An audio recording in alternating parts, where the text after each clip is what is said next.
À 60 ans, l'âme change de direction. Elle ne vous prévient pas. Elle ne demande pas l'autorisation. Elle se retourne d'un coup, comme une vague qui renonce soudain à l'océan pour revenir vers la terre.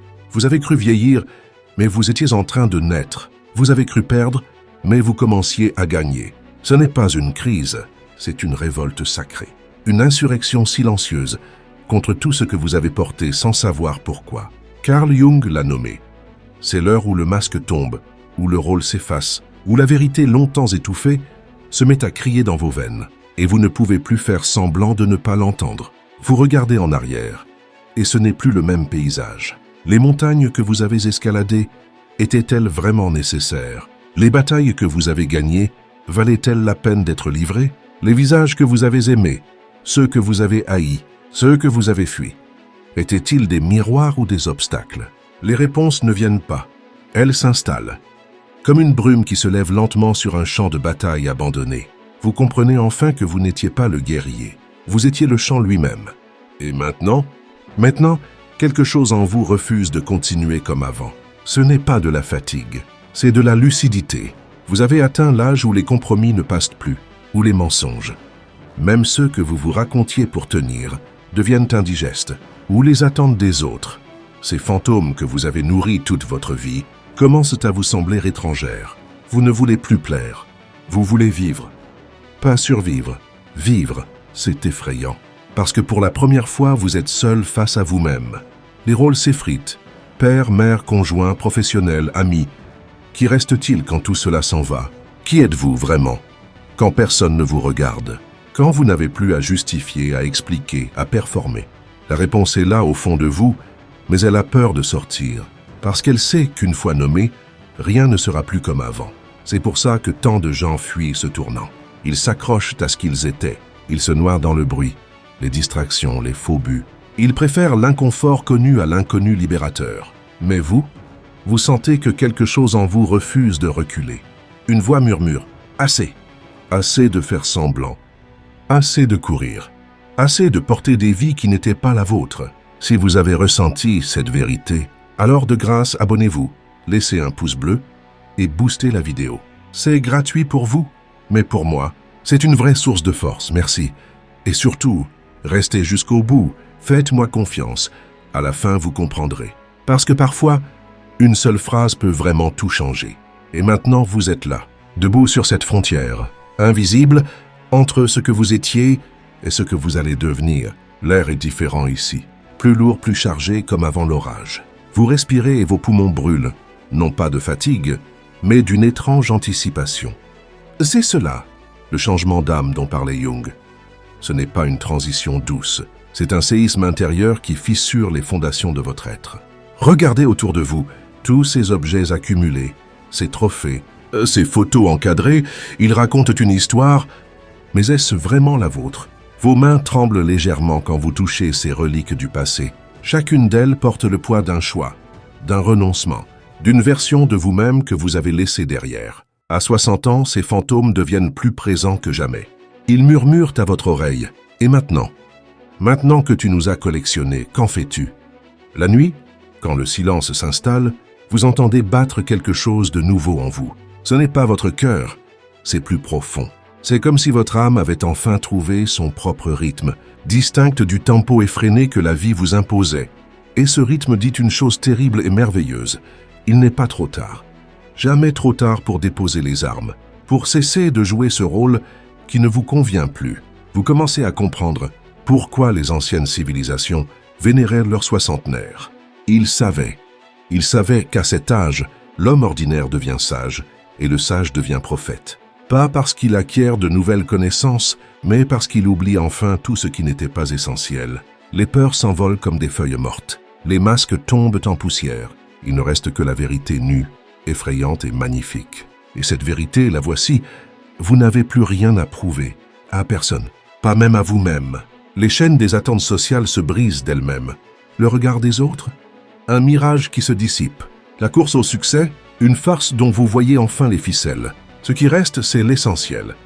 L'amour que vous donnez, la beauté que vous créez, la paix que vous semez autour de vous. Mais attention, cette liberté nouvelle est dangereuse. Elle vous montre toutes les portes que vous n'avez pas osé ouvrir, toutes les vies parallèles que vous auriez pu vivre. Le regret guette, sournois. C'est là que Jung intervient. Ce n'est pas en regardant la lumière qu'on devient lumineux, mais en plongeant dans son obscurité. Vos regrets ne sont pas vos ennemis, ce sont vos professeurs les plus sévères et les plus précieux. Votre tâche maintenant, non pas de fuir vers de nouveaux horizons, mais d'explorer avec courage ceux que vous portez en vous depuis toujours. L'âme à 60 ans ne veut plus conquérir le monde. Elle veut enfin se conquérir elle-même. Et dans cette bataille ultime, vos armes ne sont plus l'ambition ou la force, mais cette vulnérabilité neuve qui vous effrayait tant autrefois. C'est pourquoi les larmes viennent plus facilement maintenant. Devant un coucher de soleil, dans une mélodie oubliée, en serrant un petit enfant contre vous, ce ne sont pas des larmes de tristesse, mais de reconnaissance. Vous pleurez parce que vous voyez enfin, parce que vous sentez enfin, parce qu'après 60 ans de marche, vous avez enfin retiré les chaussures trop étroites des illusions, et que vos pieds touchent la terre sacrée de la réalité. Si ces mots résonnent en vous comme un écho longtemps attendu, alors vous savez déjà. Vous savez que cette seconde naissance sera à la fois plus douloureuse et plus belle que tout ce que vous avez connu. Parce que cette fois, vous ne naissez pas au monde, vous naissez à vous-même. Il arrive un moment où le silence devient plus éloquent que tous les mots que vous avez prononcés. À 60 ans, ce silence vous appelle. Ce n'est pas l'absence de bruit, mais la présence d'une vérité trop longtemps étouffée. Vous vous asseyez seul au petit matin, avant que le monde ne se réveille, et pour la première fois, vous entendez battre le pouls profond de votre existence. Ce n'est plus le tempo effréné de la performance, mais le rythme lent et puissant d'une âme qui se reconnaît enfin. Les miroirs mentent moins maintenant. Vous y voyez non pas les traits marqués par le temps, mais les cicatrices de toutes les batailles intérieures. Chaque ride est une rivière où ont coulé des larmes que personne n'a vues. Chaque cheveu blanc porte la mémoire d'une nuit d'insomnie à chercher un sens. Ce visage que vous observez n'est pas celui d'un déclin, mais d'une maturation. Comme un vin qui aurait enfin atteint sa pleine saveur après des années en cave. Vos mains ont une histoire à raconter. Elles tremblent parfois, non pas de faiblesse, mais de toute la vie qu'elles ont portée. Ces mains ont bâti, caressé, combattu, réparé. Elles ont tenu des nouveau-nés et soutenu des mourants. À 60 ans, elles savent que le véritable pouvoir n'est pas dans la force de serrer, mais dans le courage de lâcher prise. Les nuits changent de nature. Le sommeil vient différemment, entrecoupé de ces réveils où la conscience est étrangement claire. C'est dans ces moments que les questions essentielles se présentent, dépouillées de leurs oripeaux quotidiens. Qu'ai-je vraiment accompli? Qu'ai-je négligé? Qui suis-je devenu à force de jouer tous ces rôles? Ces questions ne cherchent plus des réponses rationnelles. Elles appellent une vérité plus profonde, celle qui se trouve dans le silence entre deux battements de cœur.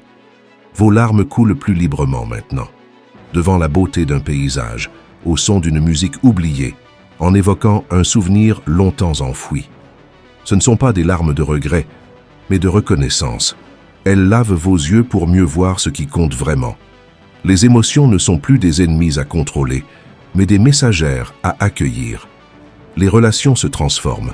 Vous tolérez moins les faux semblants, les conversations creuses, les personnes qui prennent sans jamais donner. Votre cercle se resserre, mais chaque lien devient plus authentique. Vous osez enfin dire non sans culpabilité et oui avec tout votre être. Les masques sociaux tombent un à un, révélant la beauté rude et nue de votre vérité intérieure. Le temps prend une autre saveur.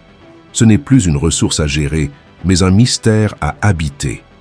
Les heures ne se comptent plus en productivité, mais en présence.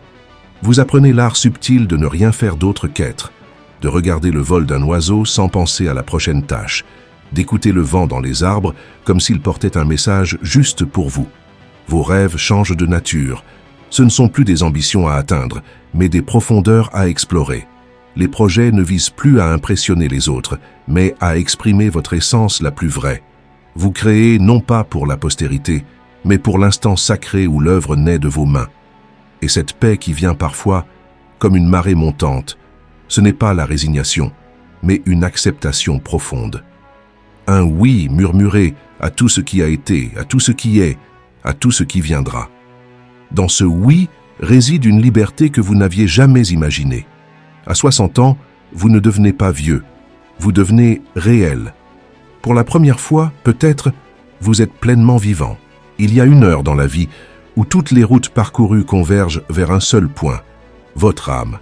À 60 ans, vous vous tenez à ce carrefour sacré où chaque pas laissé derrière vous murmure sa leçon et chaque chemin encore possible appelle votre nom avec une urgence nouvelle. Ce n'est pas un crépuscule, mais une aurore étrange où la lumière vient non pas du ciel, mais de vos propres profondeurs enfin révélées. Vos souvenirs ne sont plus ce qu'ils étaient, ils ne vous hantent plus, ils vous instruisent. Cette rupture douloureuse à 35 ans qui vous semblait être la fin du monde, elle était la porte vers une version plus forte de vous-même. Cet échec professionnel qui vous terrassait, il vous apprenait que votre valeur ne se mesurait pas à des résultats. Ces nuits passées à vous inquiéter pour des futurs qui ne sont jamais arrivés, elles vous préparaient à cette sagesse paradoxale, tout compte et rien n'est définitif. Vos peurs ont changé de visage. La peur de ne pas être aimé se transforme en liberté de vous aimer vous-même. La peur de l'échec devient indifférence face aux jugements extérieurs. La peur de la mort, celle-là se métamorphose étrangement. Elle ne disparaît pas mais perd son pouvoir paralysant. Vous commencez à comprendre que ce n'est pas la mort qui importe, mais comment vous vivez chaque instant en sa présence silencieuse. Votre corps parle un nouveau langage. Ces douleurs matinales ne sont pas que des signes d'usure, elles sont des rappels précieux de votre humanité. Ces genoux qui craquent en montant les escaliers vous enseignent la patience.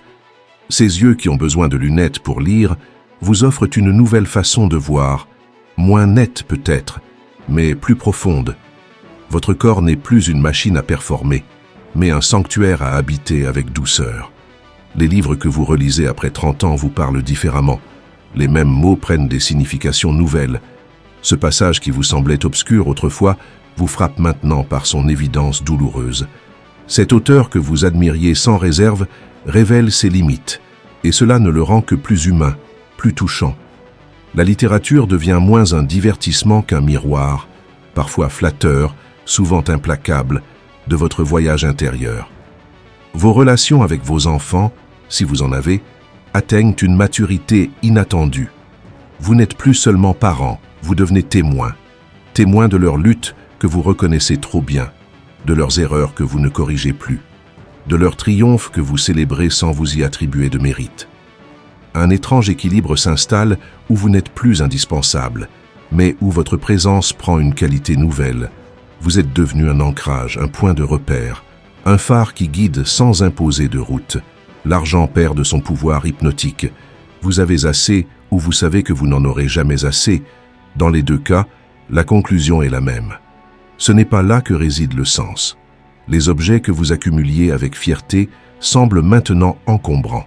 Vous commencez à distribuer des morceaux de votre vie, ce vase hérité, cette montre de valeur, ces livres précieux, non pas par désintérêt, mais parce que vous comprenez enfin que posséder n'est pas aimer, et qu'aimer signifie parfois laisser partir. La spiritualité, si vous en aviez une, se dépouille de ses ornements. Les rituels deviennent moins importants que l'authenticité. Les croyances rigides s'assouplissent en une foi plus large, plus accueillante. Si vous étiez athée, vous découvrez peut-être une forme de sacré qui n'a pas besoin de nom. Dans les deux cas, vous touchez du doigt cette vérité simple. Ce qui compte n'est pas ce que vous croyez, mais comment vous vivez vos convictions au quotidien. Et le pardon. Ce mot si lourd, si complexe, il vient enfin, non pas comme un acte héroïque, mais comme une évidence.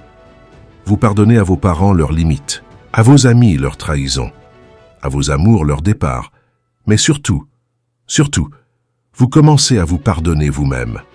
Toutes ces occasions manquées, ces paroles dures, ces choix égoïstes, ces moments de lâcheté, vous les regardez avec une compassion nouvelle. Vous étiez humain, simplement humain, faisant de votre mieux avec la lumière dont vous disposiez. À 60 ans, vous ne devenez pas parfait, vous devenez entier. Avec vos fêlures, vos contradictions, vos zones d'ombre, mais sans plus chercher à les masquer. C'est peut-être cela, la vraie maturité, pouvoir dire « je suis » sans honte ni orgueil, dans une simplicité qui ressemble étrangement à de la grâce. L'heure est venue où vos fantômes demandent audience. Ils ne frappent plus à la porte de vos nuits. Ils s'assoient à votre table en plein jour, réclamant d'être enfin regardés en face. Ces versions de vous-même que vous avez abandonnées en chemin. L'artiste qui a renoncé, l'amoureux qui a fui, le rêveur qui s'est laissé enfermer dans des cases trop étroites.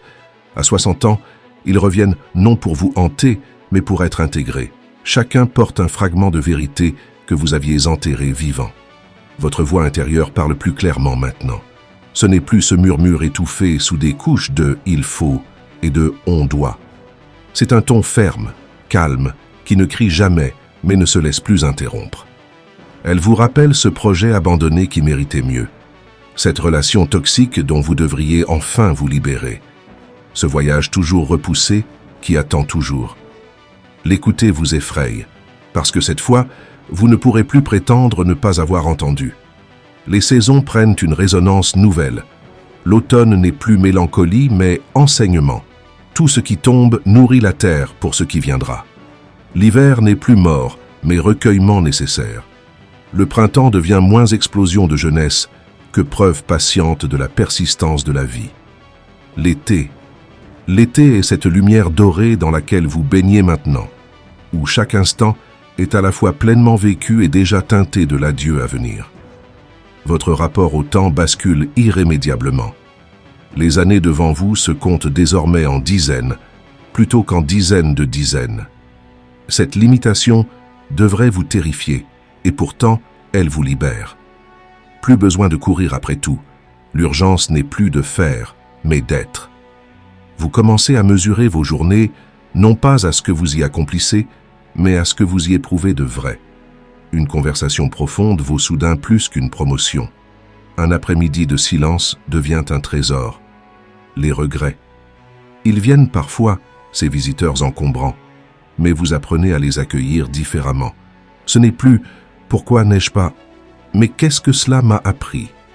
La douleur des occasions manquées se transmue en gratitude pour les leçons reçues. Vous comprenez enfin que le chemin que vous n'avez pas pris vous a autant formé que celui que vous avez parcouru, simplement en étant cette possibilité à laquelle vous avez renoncé. Votre sexualité, si elle persiste, change de nature. Moins urgente, moins performative, plus profondément incarnée. Ce n'est plus la conquête qui compte, mais la communion. Les corps ne sont plus des territoires à explorer, mais des foyers où se partager une chaleur commune. Si elle s'est éteinte, quelque chose d'autre naît. Une tendresse moins exigeante, plus vaste, qui embrasse le monde d'une étreinte moins possessive. La solitude n'est plus cette chose à fuir à tout prix. Elle devient ce lieu sacré où vous retrouvez enfin votre essence. Ces moments seuls ne sont plus vides, mais pleins de votre présence à vous-même.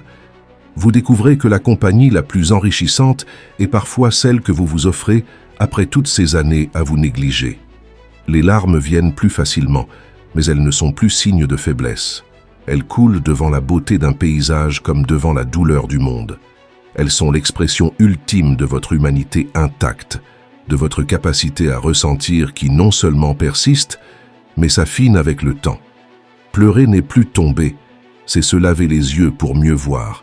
Et cette paix qui vient parfois, comme une marée lente, elle n'est pas résignation mais réconciliation, avec ce que vous avez été, avec ce que vous n'avez pas pu être, avec ce monde qui ne sera jamais parfait, avec cette vie qui fut à la fois moins et tellement plus que ce que vous aviez imaginé. À 60 ans, vous ne vous évadez plus de vous-même. Vous vous y enfoncez comme dans la seule terre, sacrée qui vous appartienne vraiment. Et c'est là, dans cette profondeur longtemps redoutée, que vous trouvez enfin le trésor caché, votre vérité essentielle, nue, indestructible. Maintenant vient le temps des contes véritables. Non pas ceux des banques, mais ceux de l'âme. Vous vous asseyez devant vous-même, comme devant un livre de contes ouverts, et chaque page tournée exhale des souvenirs oubliés. Ces moments où vous avez trahi vos valeurs pour plaire. Ces fois où vous avez eu raison mais avez choisi de vous taire. Ces éclairs de courage qui ont illuminé votre existence sans que vous ne les reconnaissiez à leur juste valeur. Le bilan ne se mesure plus en possession ou en succès, mais en moments de vérité. Ces instants fugaces où vous avez été totalement, irrévocablement vous-même. Vos mains connaissent maintenant l'art subtil du lâcher-prise. Elles savent serrer moins fort les rênes de la vie, permettant au destin de souffler dans les voiles. Ce contrôle que vous croyiez si nécessaire s'avère avoir été une illusion coûteuse.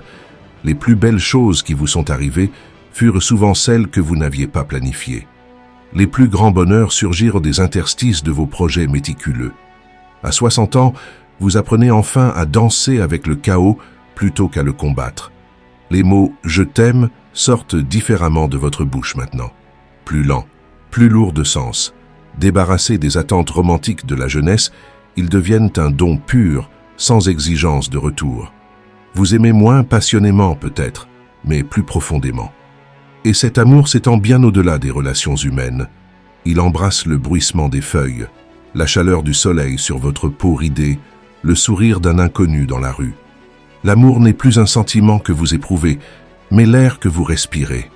La mort n'est plus ce spectre lointain qui hantait vos nuits de jeune adulte. Elle s'est rapprochée, oui, mais en se rapprochant, elle a perdu de son pouvoir terrifiant. Elle est devenue cette compagne silencieuse qui vous rappelle à l'essentiel. Ce n'est pas la fin qui vous effraie désormais, mais l'idée de partir sans avoir vraiment vécu. Et c'est pourquoi vous vous surprenez à dire oui plus souvent. À un café prolongé, à une conversation inattendue, à cette folie douce qui vous traverse l'esprit un mardi après-midi. Vos rêves nocturnes deviennent plus vifs, plus étranges, comme si votre inconscient savait que le temps lui est compté. Il mélange les époques de votre vie, font dialoguer des personnes qui ne se sont jamais rencontrées, résolvent des conflits que votre moi diurne avait abandonnés. Vous vous réveillez parfois avec des larmes ou un sourire, sans savoir pourquoi, porteur d'un message que seule votre âme semble comprendre. Les objets qui vous entourent commencent à parler. Ce vieux fauteuil raconte les nuits où vous avez veillé un enfant malade. Cette tasse ébréchée rappelle ce matin de rupture où le monde semblait s'écrouler. Ces photos jaunies chuchotent des histoires que seul vous pouvez entendre. Votre environnement n'est plus un décor, mais une cartographie vivante de votre existence. Et ces échecs qui vous torturaient autrefois, ils brillent maintenant d'une lumière nouvelle, celui professionnel qui vous a poussé vers une voie plus authentique, celui amoureux qui vous a appris vos limites, celui parental qui vous a rendu plus humble. Vous voyez enfin que ces échecs furent en réalité les pierres angulaires de votre sagesse actuelle. À 60 ans, vous devenez archéologue de vous-même. Vous creusez patiemment à travers les couches de vos identités successives, cherchant non pas un trésor caché, mais le fil rouge qui relie toutes ces versions de vous. Et quand vous le trouvez enfin, ce fil, vous réalisez avec un sourire qu'il était visible depuis le début, c'était simplement votre humanité, fragile et résistante, qui traversait toutes les métamorphoses sans jamais vraiment changer. Le crépuscule de la vie vous révèle une lumière que l'aube ne pouvait montrer. À 60 ans, vos yeux, bien que peut-être affaiblis, voient enfin ce qui compte vraiment. Ces certitudes qui vous portaient autrefois se sont effritées, laissant place à une vérité plus subtile. Vous ne savez presque rien et cette ignorance devient votre plus grande sagesse. Chaque ride sur votre visage trace le chemin d'une bataille intérieure. Chaque cheveu blanc porte la mémoire d'une tempête traversée. Vous n'êtes plus celui qui possède des réponses, mais celui qui connaît le poids des bonnes questions. Votre cœur bat différemment maintenant, non pas au rythme effréné des ambitions juvéniles, mais selon le tempo profond des choses essentielles. L'amour que vous donnez n'attend plus de réciprocité, il se suffit à lui-même. La colère qui vous consumait s'est transformée en une étrange compassion pour ceux qui en sont encore prisonniers. La peur de manquer a cédé la place à une gratitude quotidienne pour ce qui est. Vous découvrez que les émotions ne sont pas des états à subir, mais des messagers à écouter. Les silences entre les mots deviennent aussi éloquents que les mots eux-mêmes. Dans vos conversations, vous parlez moins, mais ce que vous dites porte le poids de toute une vie d'expérience. Les jeunes peuvent vous trouver lent. Ils ne comprennent pas que vous mastiquez chaque pensée avant de la prononcer, refusant désormais de gaspiller des paroles vides. Quand vous vous taisez, ce n'est pas par manque d'idées, mais par respect pour la complexité de ce qui ne peut être exprimé. Votre corps vous enseigne des leçons que nul maître ne pourrait donner. Cette raideur matinale vous rappelle que chaque mouvement doit être conscient. Cette digestion plus difficile vous apprend à savourer plutôt qu'à engloutir. Ces nuits entrecoupées deviennent des espaces sacrés pour dialoguer avec vos pensées les plus profondes. Vous n'habitez plus votre corps comme un outil, mais comme un sanctuaire temporaire dont il faut prendre soin. Les livres que vous relisez après 30 ans vous parlent une autre langue. Ce roman qui vous semblait tragique dans votre jeunesse révèle maintenant ses nuances comiques. Ce traité philosophique qui vous impressionnait tant montre enfin ses limites. La sagesse ne réside plus dans les pages, mais dans le dialogue entre ce qui est écrit et ce que votre expérience vous permet d'en comprendre. La connaissance devient moins accumulation que digestion. Votre rapport à l'argent achève sa mue. Ce qui comptait n'était pas le chiffre sur le compte en banque, mais la liberté qu'il vous offrait, liberté que vous avez souvent négligé de prendre.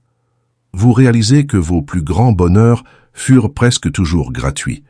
Un coucher de soleil partagé, une conversation profonde, le rire d'un enfant. Les possessions matérielles commencent à vous peser, et vous songez à vous en délester, non par renoncement, mais pour alléger votre âme. La spiritualité, si vous en aviez une, perd ses dogmes pour garder son essence. Les rituels deviennent moins importants que l'intention qui les sous-tend. Les prières se font plus simples, souvent réduites à un simple merci murmuré face à la beauté du monde. Si vous étiez athée, vous découvrez peut-être une forme de sacré qui n'a besoin ni de Dieu, ni de doctrine, simplement du sentiment vertigineux d'exister dans cet univers mystérieux. Les regrets persistent, mais changent de nature. Ce n'est plus « pourquoi ai-je fait cela ?» mais « qu'est-ce que cela m'a appris ?» Les erreurs passées apparaissent comme les marches nécessaires à votre élévation présente.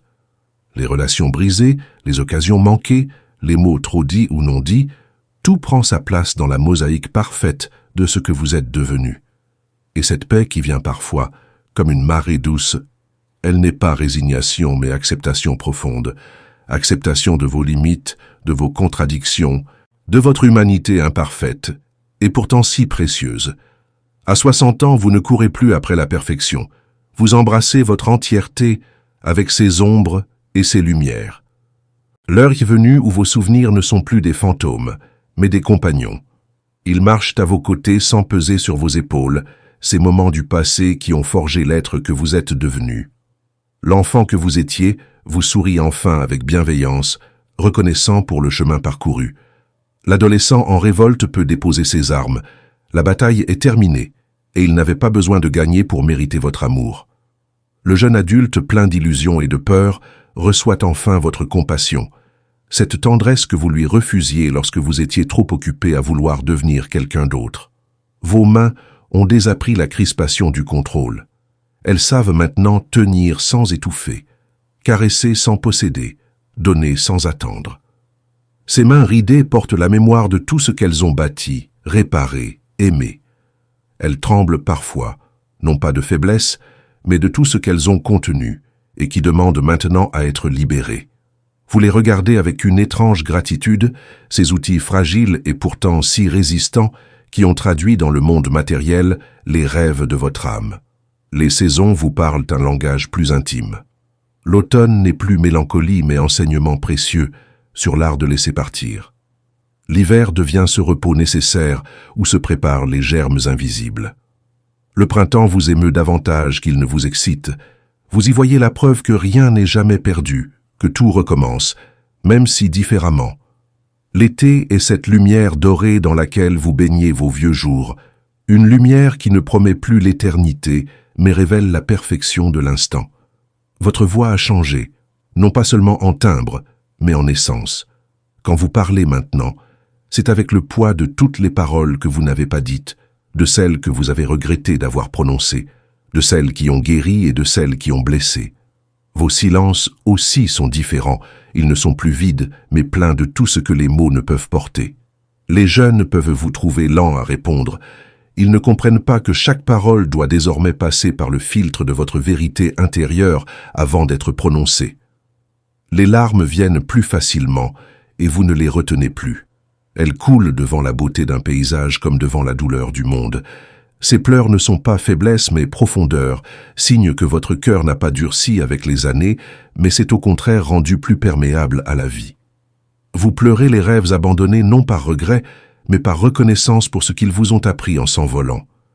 Votre corps vous enseigne l'art sacré de l'écoute. Ces douleurs qui pointent sont des messages à décrypter, non des ennemis à combattre. Cette fatigue qui vient plus vite n'est pas un échec, mais une invitation à ralentir, à mieux choisir où dépenser votre énergie précieuse. Vous ne le maltraitez plus comme autrefois, ce corps fidèle qui vous a porté si loin. Vous apprenez enfin à l'habiter avec douceur, comme on prend soin d'un vieil ami. Les livres que vous relisez révèlent des strates nouvelles. Ce roman qui vous semblait tragique à 20 ans montre maintenant ses nuances comiques. Ce traité philosophique qui vous impressionnait tant révèle ses angles morts. La sagesse ne réside plus dans les pages, mais dans le dialogue entre le texte et votre expérience accumulée. Vous lisez moins pour apprendre que pour vous reconnaître. L'amour que vous donnez s'est dépouillé de ses attentes. Vous aimez non pas pour être aimé en retour, mais parce qu'aimer est devenu votre manière naturelle d'être au monde. Vos relations sont moins nombreuses, mais plus profondes, libérées des jeux de pouvoir et des masques sociaux. Vous pouvez enfin dire « je t'aime » sans rien exiger en échange. Ces 3 mots deviennent un don pur, une offrande sans condition. Et cette paix qui vient parfois comme une marée douce, elle n'est pas résignation mais réconciliation, avec vos limites, avec vos contradictions, avec tout ce que vous n'avez pas été et tout ce que vous avez été trop intensément. À 60 ans, vous ne cherchez plus à devenir quelqu'un. Vous apprenez simplement à être, enfin pleinement, celui que vous n'avez jamais cessé d'être sous tous les rôles et tous les masques. Il est un moment où le miroir cesse de refléter votre visage pour montrer votre âme. À 60 ans, ce moment est venu. Vous vous y regardez et ne voyez plus les imperfections qui vous obsédaient autrefois. Vous y lisez plutôt une carte vivante de toutes les tempêtes traversées, de tous les soleils absorbés, de toutes les nuits veillées. Ces yeux qui vous fixent connaissent le prix des larmes et la valeur des rires. Cette bouche qui esquisse un sourire sait combien de mots importants elle a retenus, combien d'inutiles elle a laissé s'échapper. Votre voix intérieure parle maintenant avec une clarté qui vous surprend. Ce n'est plus ce murmure étouffé, sous des couches de « je dois » et « il faut ». C'est un ton calme, assuré, qui ne crie jamais mais ne se laisse plus interrompre. Elle vous rappelle doucement que le temps des compromis est passé, que les masques sociaux peuvent tomber, que les attentes des autres ne sont plus votre fardeau à porter. L'entendre vous effraie parfois, parce que cette fois, vous ne pourrez plus prétendre ne pas avoir compris. Les objets autour de vous commencent à raconter leur histoire. Ce vieux fauteuil évoque les nuits passées à bercer des enfants fiévreux. Cette tasse ébréchée rappelle ce matin de rupture où le monde semblait s'écrouler. Ces photos jaunies chuchotent des souvenirs que vous seuls pouvez entendre. Votre environnement n'est plus un décor, mais une autobiographie silencieuse écrite dans la matière. Chaque chose porte le poids émotionnel des moments vécus à ses côtés. Votre rapport au temps a basculé irrémédiablement. L'avenir se compte désormais en dizaines d'années plutôt qu'en dizaines de dizaines. Cette limitation devrait vous terrifier, et pourtant, elle vous libère. Plus besoin de courir après tout. L'urgence n'est plus de faire, mais d'être. Vous mesurez vos journées non pas à ce que vous y accomplissez, mais à ce que vous y ressentez de vrai. Une conversation profonde vaut soudain plus qu'une promotion. Un après-midi de silence devient un trésor. Les regrets persistent, mais changent de nature. Ce n'est plus « pourquoi n'ai-je pas ?» mais « qu'est-ce que cela m'a appris ?» La douleur des occasions manquées se transmue en gratitude pour les leçons reçues. Vous comprenez enfin que le chemin que vous n'avez pas pris vous a autant formé que celui que vous avez parcouru, simplement en étant cette possibilité à laquelle vous avez renoncé. Votre corps vous enseigne des leçons que nul maître ne pourrait donner. Ces douleurs matinales ne sont pas que des signes d'usure, elles sont des rappels précieux de votre humanité. Ces genoux qui craquent en montant les escaliers vous enseignent la patience. Ces yeux qui ont besoin de lunettes pour lire vous offrent une nouvelle façon de voir, moins nette peut-être, mais plus profonde. Votre corps n'est plus une machine à performer, mais un sanctuaire à habiter avec douceur.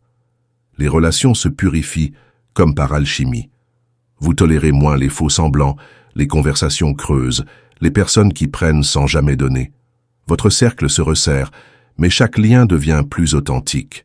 Vous osez enfin dire non sans culpabilité et oui avec tout votre être.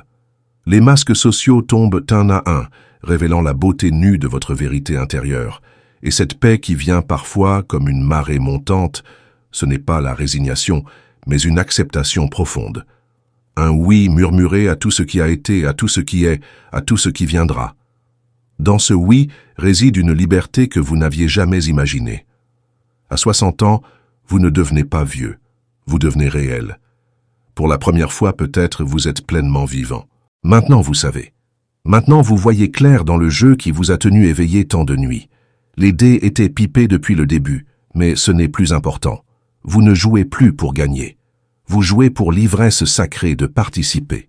Les mots que vous n'avez pas dits brûlent moins. Les amours perdus ont pris leur juste place dans votre paysage intérieur. Les succès qui vous paraissaient si cruciaux sont devenus des anecdotes. Les échecs qui vous terrassaient se révèlent avoir été vos meilleurs professeurs. Votre mort n'est plus cette ombre qui vous poursuivait. Elle s'est assise à vos côtés comme une compagne de voyage silencieuse qui vous rappelle à l'essentiel. Vous ne la craignez plus. Vous l'apprivoisez. Parfois même, vous lui parlez. Elle vous répond en vous montrant la beauté fragile de chaque instant. Les enfants que vous avez élevés, si vous en avez eu, ne vous voient plus comme un guide, mais comme un égal. Cette égalité est votre plus grande victoire. Les leçons que vous avez tenté de leur inculquer pendant des années, ils les comprennent enfin, mais seulement parce qu'ils les ont redécouvertes par eux-mêmes. Votre maison est moins encombrée. Vous avez donné, jeté, libéré. Les murs respirent mieux. Les étagères ne croulent plus sous le poids des objets inutiles. Vous gardez seulement ce qui parle à votre âme. Le reste est parti alléger d'autres vies. Quand vous regardez le ciel étoilé, vous ne vous sentez plus petit. Vous vous sentez appartenir. Ces lumières lointaines ne vous écrasent pas, elles vous accueillent. Vous faites partie du même mystère. La même énergie qui pulse dans les galaxies court dans vos veines. Les matins sont devenus sacrés.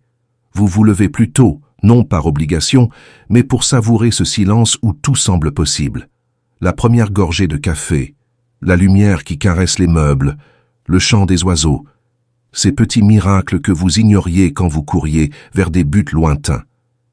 Votre visage dans le miroir ne vous surprend plus. Vous y voyez votre père, votre mère, tous ceux qui sont venus avant vous.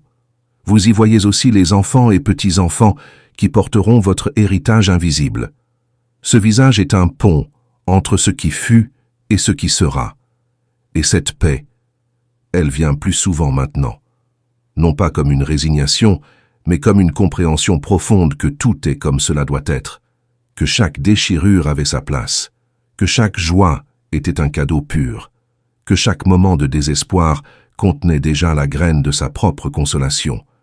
Vous ne cherchez plus le sens, vous êtes le sens.